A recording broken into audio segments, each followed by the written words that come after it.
नमस्कार, मी पंजाब डक हवामान अभ्यासक मुक्काम पोस्ट गुगळी धामणगाव तालुका सेलू जिल्हा परिषद. तिने आजच्या दिवसात काढून घ्या, कारण की राज्यामध्ये 26 तारखेपर्यंत जोराचा पाऊस पडणार आहे, म्हणून हा अंदाज लक्ष द्या. त्याच्यानंतर 27 ऑगस्ट 28 आणि 29 3 दिवस थोडं हवामान कोरडं राहणार आहे, पण पुन्हा पोळ्याच्या वेळेस पुन्हा एकदा पाऊस येणार आहे, म्हणून हा अंदाज लक्ष द्यायचा.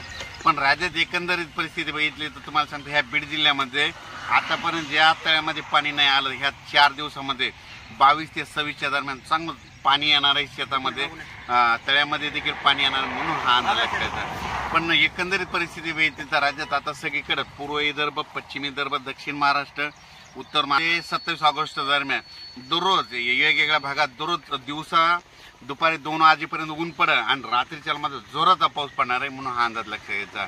आणि ज्या तळ्यामध्ये आणखीन पाणी साठा नाही त्या तळ्यात देखील ह्या 4-5 दिवसात पाणी येणार आहे, म्हणून हा अंदाज देखील लक्षात घ्यायचा. अचानक वातावरणात बदल झाला तर लगेच एक मेसेज दिला जाईल. पण 27 ऑगस्ट पर्यंत आता राज्यात सगळीकडेच पाऊस आहे आणि 28-29 दरम्यान थोडं 3 दिवस उघाड आहे आणि परत पोळ्याला पुन्हा आणखीन जोराचा पाऊस येणार आहे, म्हणून हा अंदाज लक्षात घ्यायचा.